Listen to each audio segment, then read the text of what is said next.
You see it in the camera?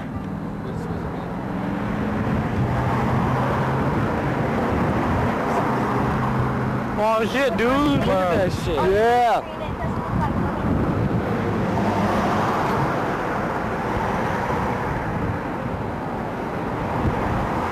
That's what my dad does. He's a UFO hunter.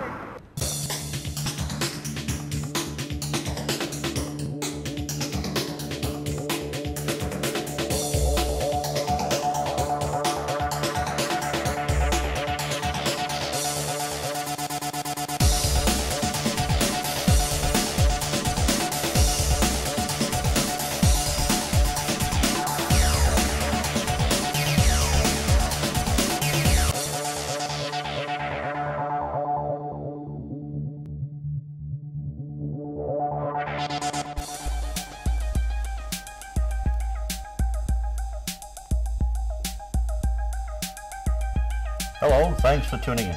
I'm Jim Roger. I'm Kyle Dayton. And you're watching The Cutting Edge, Revealing the Truth. Thanks for tuning in, folks. What you've just watched is a small sample of what's in store for you tonight on tonight's show. So stay tuned. I think we're in for a very profound and interesting show, to say the least. And tonight's show is going to be dealing with ancient 1,000, maybe 2,000-year-old Hohokam petroglyphs and the symbols and messages that those ancient peoples left behind on the rocks for us to see today.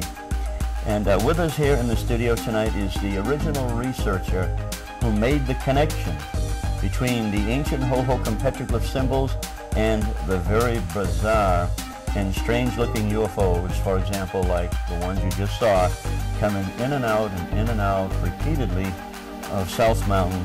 And I might add that they're coming in and out of particular locations, which Jeff will talk about as the show progresses. And so the UFOs that Jeff has been shooting coming in and out of South Mountain, they're not your grandfather's UFO. They're not nuts and bolts. They're not shiny, silvery things. They're more like living life forms, plasmatic life forms in the sky. They're very bizarre. I wish to welcome the original petroglyph/UFO researcher, the one that made this connection, Jeff Woolwine, the first person to do this. Jeff, thank you so much for coming on the show and appearing tonight. Thank you so much. Appreciate you very much. Thank you. Thank you so much. I have a question. No, that's okay. I didn't mean to interrupt you. I wanted to know if, in regard to your interpretation or deciphering of what the hieroglyphics are, how does that compare with the so-called experts in their guidebooks? Have you found much, The academia? Yes. In your opinion? The macadamians. Yes. Are you Yeah, the asking macadamia. as far academia. as the city archaeologists? No, and like things, or? general, like a guidebook in general, and they try to decipher what the hieroglyphics are, or the petroglyphs are. Do you match with them pretty much, or have you found much similarity or difference in your interpretation of that? Because no one has seen these things in over 1,000, 2,000 years, it's been up until this point a guess on what these petroglyphs mean. And so when they write these books and trying to explain on some of the the interpretations, they have to put in that Native American myth, because that's part of the story, and part of that story is these things came out of the sky, or these spirals represent doorways into the underground and stuff like that. But when they write it in their books, they just say it's a myth, or they're in a trance. But I really think that these petroglyphs are meant to be taken literally. These petroglyphs are meant for our generation now. It really is The reason why they haven't been able to figure them out up until this point is because that generation wasn't meant for them. This generation is meant for us. There's some reptilian-like figures that Jeff will demonstrate on the rocks. Also, we'll see what looks something like a flying snake, or what some call a flying humanoid. So why don't we just roll right into it, listening to Jeff's explanations.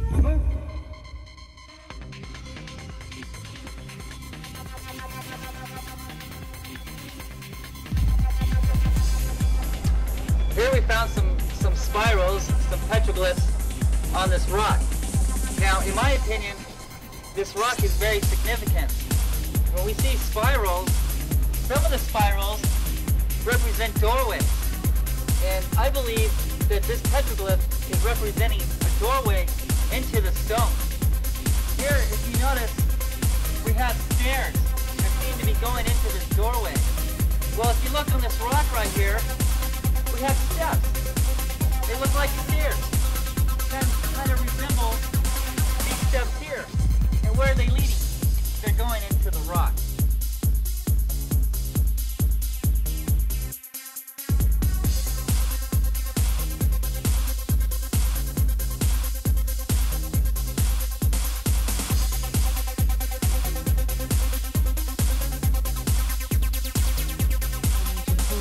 The rock art that you have here wasn't chipped from South Right, Mountain. no, You were thoughtful enough to make a reproduction. Yeah, I carved Yeah. those myself. Yes. Thank you. Yeah. Look at the size of this guy here. He's got his arms up. He's kind of looking up at something. And we have another guy here. This guy's very tall. Could this be a giant? His arms are up in the appeasement pose. He's very tall. Here we have some other guys here. They seem to be looking up. This right here clearly is a UFO. He's starting to grow legs here, possibly a tail. This is the diamond. This is this guy here.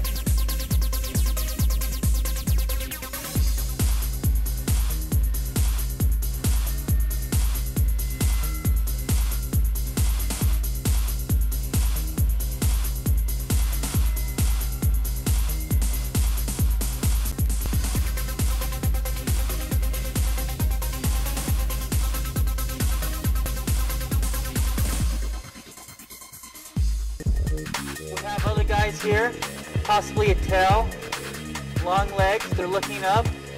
We have a diamond spiral. This is very special, very significant.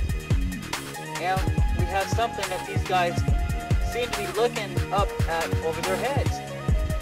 Now if you look at this one, look on how their feet, see their feet is in a different direction. Their feet's not the way normal feet should be. This is how you find out on whether or not it's a supernatural animal and whether or not it's a regular animal or not. Because of its feet. Their feet is going the other direction. And it's only obvious it's over people's heads.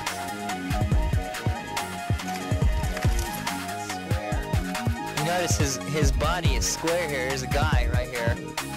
Okay, his arms is up. He's in the appeasement pose, and he's got a square head, and he's got a square body. This right here, I believe, represents a barbell. This is a barbell formation. Turning into a guy. He's morphing into a man.